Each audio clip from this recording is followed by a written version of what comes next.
हर हर महादेव, शिवशंभो शंकर. तर मित्रांनो, यंदा अमरनाथची यात्रा सुरू होणार आहे.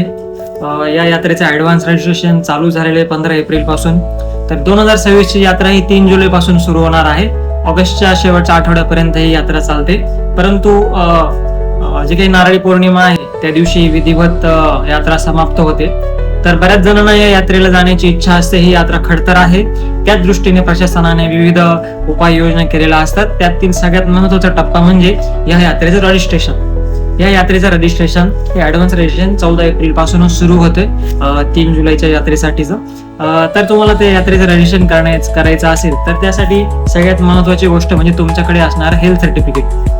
तुम्ही तुमच्या फॅमिली डॉक्टर कडून हेल्थ सर्टिफिकेट घेतलं तरी चालेल का? नाही.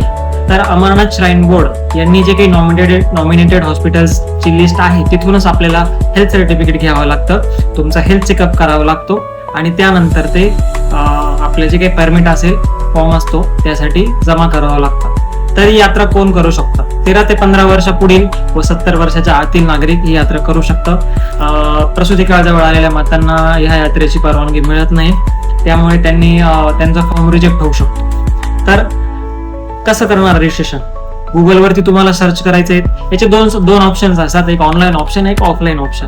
ऑनलाईन ऑप्शन तुम्ही गुगलवरती करू शकता. आपण पहिल्यांदा ऑनलाईन ऑप्शन बघूया. गुगलवरती अमरनाथ श्राईन बोर्ड असं सर्च करायचंय. त्यानंतर जम्मू काश्मीर गव्हर्नमेंटची वेबसाईट येते श्राईन बोर्डची. त्यामध्ये बुक परमिट हा ऑप्शन तुम्हाला निवडायचा आहे. बुक परमिट मध्ये तुमचा बेसिक रजिस्ट्रेशन करून घ्यायचं, मोबाईल नंबर, आधार कार्ड नंबर टाकून. त्यानंतर सगळ्यात महत्वाचं म्हणजे तुम्हाला तारीख निवडायची यात्रेची. तुम्ही ज्या दिवशी ही यात्रा सुरुवात करणार आहात तिथून ह्या यात्रेची सुरुवातीची तारीख ही तुम्ही तुमच्या गावावरून निघणार आहे ती यात्रेची तारीख नसावी. तर ही यात्रा जिथून सुरुवात होते म्हणजेच पहलगाम किंवा बालटाल, तिथून तुम्हाला ही यात्रा तारीख निवडायची आहे. दुसरा त्यात ऑप्शन येतो तुम्हाला कोणत्या मार्गाने ही यात्रा करायची आहे. या यात्रेचे 2 मार्ग आहेत, एक पहलगाम मार्ग, एक बालटाल मार्ग. पहलगाम मार्गे जवळ अंदाजे 32 ते 35 किलोमीटर ही यात्रा आहे. बालटाल मार्गे 15 किलोमीटर यात्रा आहे. पहलगाम मार्गे 2 ते 3 दिवस लागतात. बालटाल मार्गे 1 दिवसात तुम्हाला वापस फिरावं लागतं.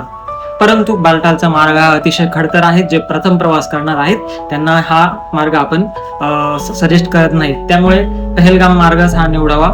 तर पहलगाम मार्ग निवडल्यानंतर तिथे अवेलेबल स्लॉट्स मिळतात आपल्याला की किती सीट्स अवेलेबल आहेत. तर त्या तारखेला पहलगाम मार्गाचे स्लॉट्स अवेलेबल असेल तर तुम्ही पुढची बुकिंग करू शकता.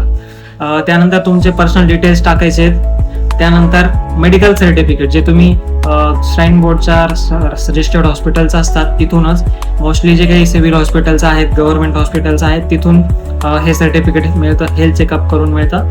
ते तुम्हाला अपलोड करायचे. त्यानंतर तुम्हाला रजिस्ट्रेशन झाल्यानंतर OTP येतो मोबाईलवरती.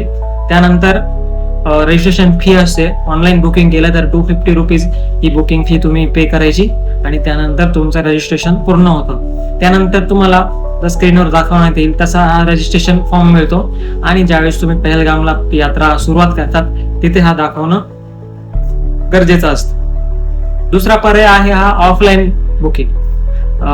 ऑफलाईन बुकिंग ही अमरनाथ श्राईन बोर्डने जे काही नॉमिनेटेड बँक्स आहेत तिथून तुम्ही ऑफलाईन बुकिंग करू शकता. त्यामध्ये येते Punjab national bank, Jammu Kashmir bank आणि state bank of India. State bank of इंडियाच्या खूपच कमी शाखांमध्ये ही रजिस्ट्रेशन प्रक्रिया चालू असते. परंतु पंजाब नॅशनल बँक असेल किंवा जम्मू काश्मीर बँक असेल, इथे बऱ्याचशा शाखांमध्ये तुम्हाला इझिली हे रजिस्ट्रेशन मिळेल. तर त्यात तुम्हाला एक प्लस पॉईंट असा सांगू शकतो की जे काही ऑनलाईन स्लॉट्स तुम्ही बुक करतात ते लवकर संपले जातात. त्याप्रमाणे बँकेकडे बरेचसे स्लॉट्स अवेलेबल असतात. त्यामुळे जसं आम्ही यंदा 9 ऑगस्टचे आम्हाला ऑनलाईन स्लॉट्स मिळत होते आणि तेच बँकेमध्ये गेल्यानंतर 23 जुलै पासूनचे पुढचे स्लॉट्स पूर्ण रिकामे होते. त्यामुळे तुम्हाला लवकर जायचं असेल तर ऑफलाईन स्लॉट्स तुम्ही बुक करू शकतात. ऑफलाईन स्लॉट्स बुक करण्यासाठी पण बँकेत तुम्हाला जायचंय. तिथे बँकचा एक रजिस्ट्रेशन फॉर्म असतो अमरनाथ यात्रेचा. त्यानंतर तुम्ही हेल्थ चेकअप करून गेलेलाच असाल, हेल्थ चेकअपचं एक मेडिकल सर्टिफिकेट मिळतं, ते तुमचं आधार कार्ड, या 3 गोष्टी तुम्ही तिथे बँकेत जमा करायच्या आहेत. बँकेमध्ये स्वतः व्यक्ती हा उपस्थित असावा लागतो, त्यामुळे त्याचं बायोमेट्रिक व्हेरिफिकेशन होतं. बँकेमध्ये मात्र तुम्हाला फक्त 150 रुपये फी भरावी लागते आणि त्या दिवसाचा तुमचा स्लॉट बुक होतो आणि तुम्हाला स्क्रीनवर दाखवण्यात येतं. त्याचप्रमाणे जसं ऑनलाईन मिळतं तसंच तुम्हाला ऑफलाईन सुद्धा हे अमरनाथ यात्रेचं परमिट मिळतं. हे अमरनाथ यात्रेचं परमिट तुम्हाला दाखवून तुम्ही जम्मू, श्रीनगर, कटरा किंवा पहलगाम या ठिकाणी तुम्ही RFID कार्ड काढू शकता.